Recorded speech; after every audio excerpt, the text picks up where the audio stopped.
Hi friends, I'm Jewel. I'm Noni. And this is the Sound Girl Pod.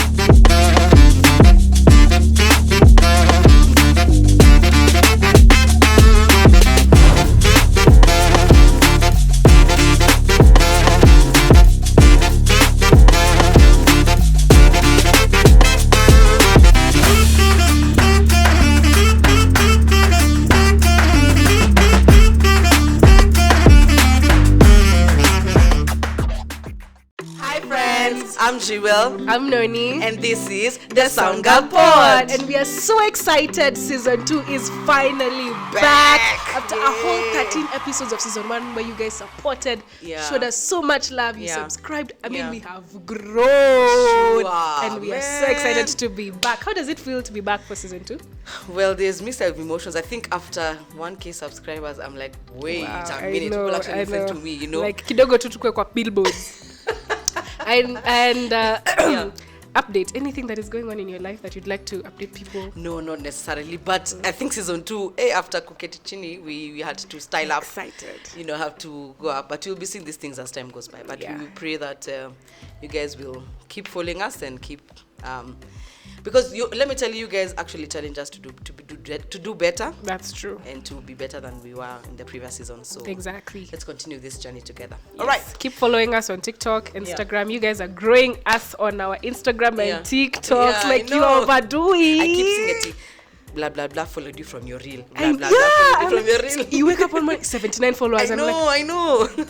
But stay tuned. Something is coming up at the end of this season, so you better. We're sharing very soon, by the way. Yeah. Plugged on. Yeah. Yes. So on today's episode, after looking at our TikTok and comments and blah blah blah, due to public demand. Sorry guys, we are battling with a flu. We just landed from UK a week ago, and we're just struggling to keep up with the weather because it was winter over there, and just I don't know. So just bear with us. Yeah. So in case you find anything that is not our normal voices, pardon us.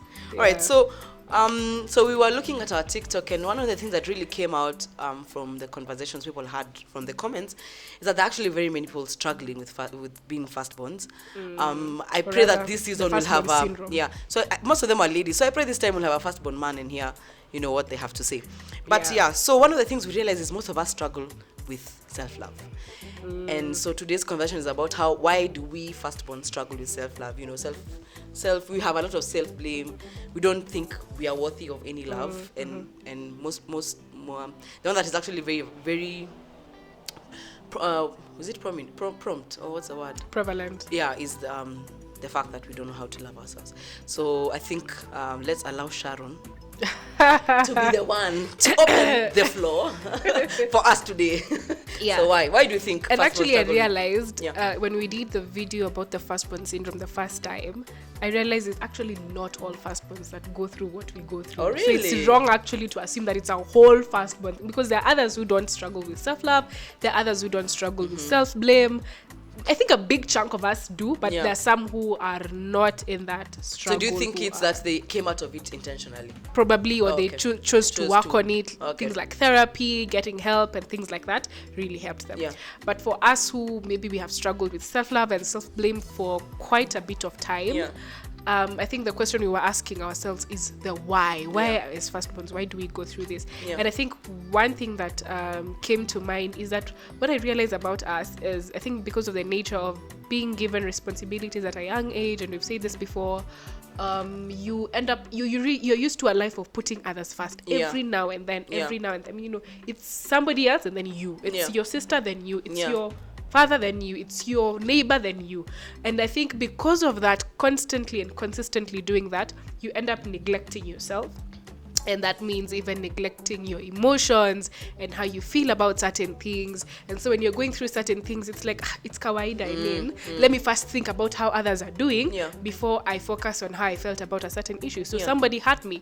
But before you sit down and consider, okay, this person hurt me. How do I feel? How can I come out of this? Can I go and seek for an apology? You have to think about somebody else or something else first before you consider your own emotions. So I think that is one of the things now, because because of that constant neglecting of your emotions, you now it's a form of rarely giving yourself self-love. I think that's what. So, but do you think you've said it's another person than me or another person than you?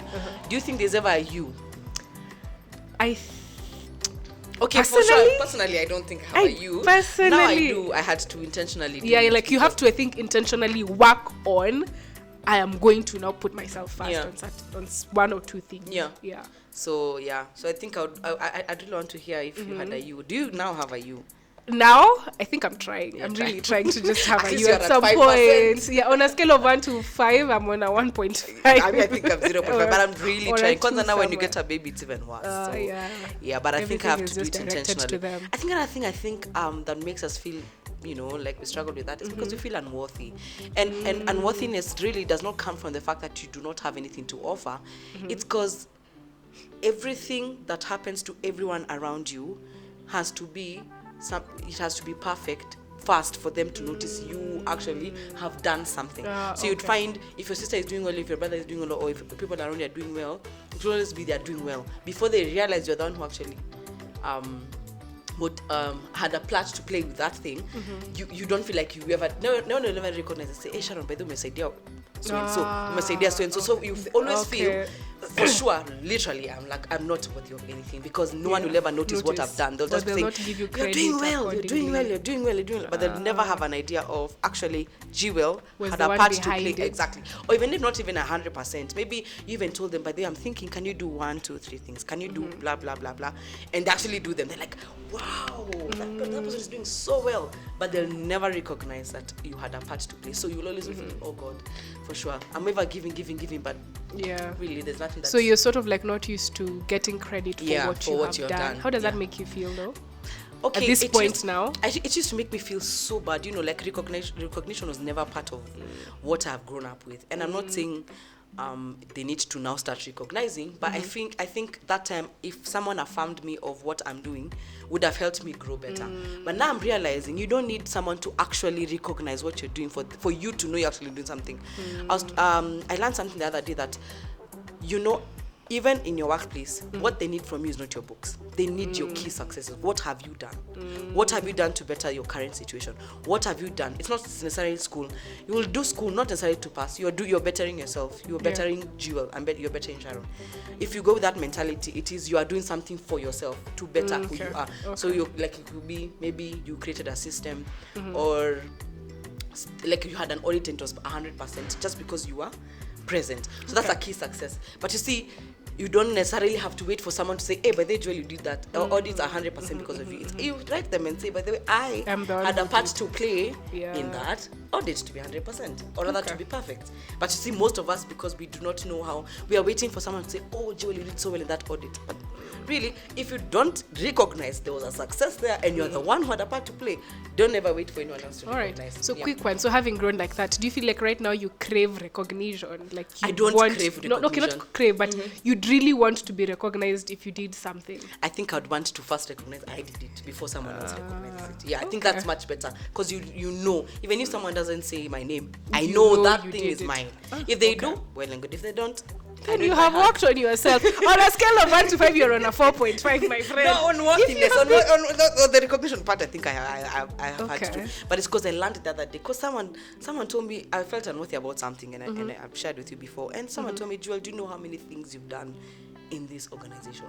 You know how many things. It's not that you never think, because me, I was just most of those pull off. I do something, I tell my boss to go say it to you. As in, there's no way, don't ever mention me, I have no idea, I have nothing to do with this. And I'm the one who did that. But he told me that day, no, you aren't this job. Because you will never expect someone to, let me tell you, someone will take your goal, your success and run with it. I watched a movie the other day, and there's a guy who had an idea, and he came up and he wrote that whole proposal. He just got 5 minutes late to the boardroom. It already taken by that. No, the boss had already taken the idea, so he was fired like that. Or not really fired, but he just went because his ideas went just like that. Exactly. So you might be waiting for that time when your boss will say your name, but if he doesn't say your name, yeah. So it's just knowing that you are worthy of something. You're actually very worthy. It's knowing that now you're waiting for someone else to recognize that. But have you ever done an internal audit and find out. But there are so many things you've done, but you're waiting for someone to just say a word, but you don't need a word from anyone. Of course, it's good to be recognized by people, but really, I think it's also stemming from a point of always, I don't know whether now this is a firstborn thing, but maybe always being told you need to be humble. I don't know, or maybe for what we understood humility to be at that time when we were growing up, I think Kitambo we used to understand that humility means don't talk about your successes, wait until they're talked about, wait until somebody, when will they talk about them? Exactly. When? So until you realize nobody will actually talk, nobody will actually bring you to the limelight, you have to do it yourself. Or rather, I think we just had the whole idea of humility, because humility, I don't think it means that when you do something, it's wrong to want to be recognized for what you really put your heart, your soul, and your mind into. So I think you deserve. And being in that position where you deserve doesn't mean now that you're proud or you're no longer humble. So our humility is a state of the heart. It's not necessarily what exactly. I think just to wind up, something else that would maybe cause us as firstborns to self-blame ourselves a lot or feel like we don't give ourselves enough love is every time or constantly being having the expectation to perform.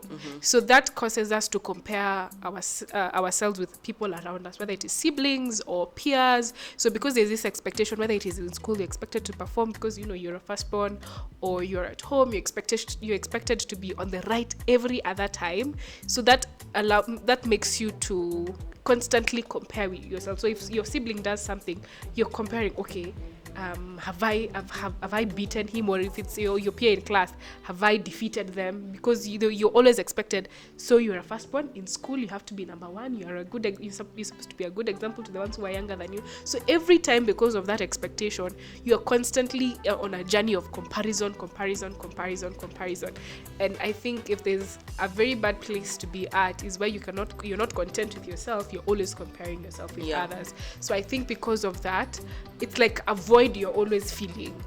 And I think now that is a void of self-love, if I'm not wrong. So if you're not able to love yourself and understand, oh, I'm okay, or I am right, even without having to prove that I can perform or I can meet people's expectations, I'm still okay.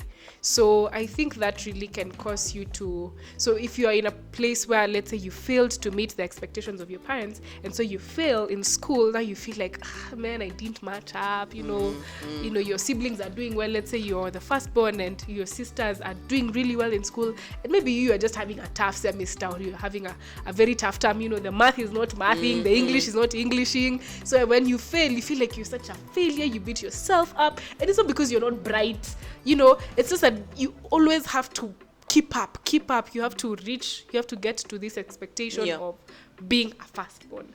So I think but that also leads to how you find yourself if I think we've spoken about it in the previous episode, but I think I want to echo that, is that if someone else does a mistake, if, for example,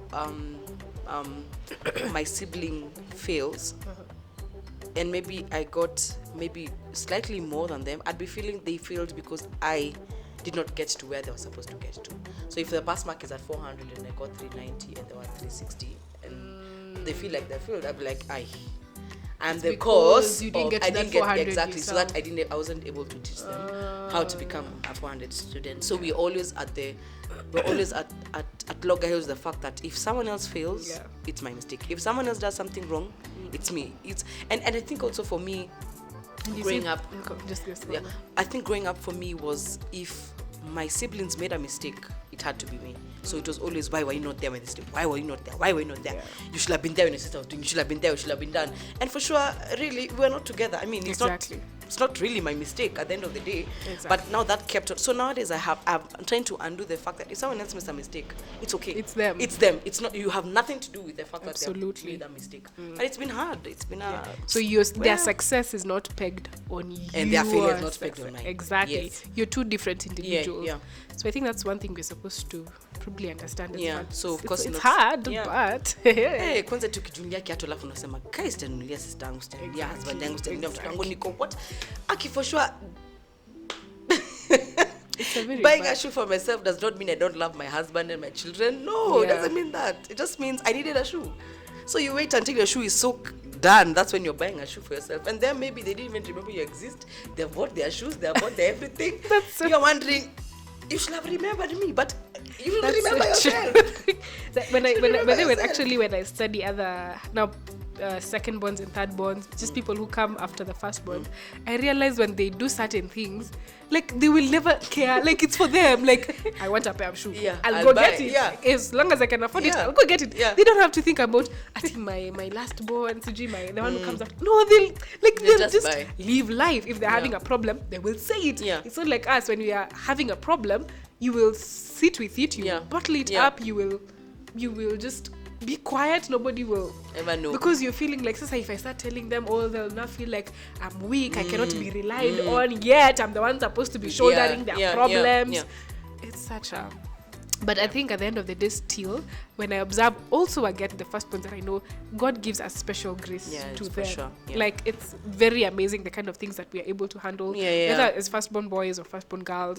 It's just, I don't know, despite shouldering everything that we do, there's just a special grace that we have. Because I keep asking, how am I able to carry my entire family on my shoulder? Exactly. I have my own, I have where I've come from. So everyone literally is my problem. So when someone is not okay, it's my problem. When someone is not okay, I think that's such grace. It's a special grace. It's such grace, my friend, man. Yeah. So you're constantly thinking about, you're thinking like 10 steps ahead. You're thinking about people around you.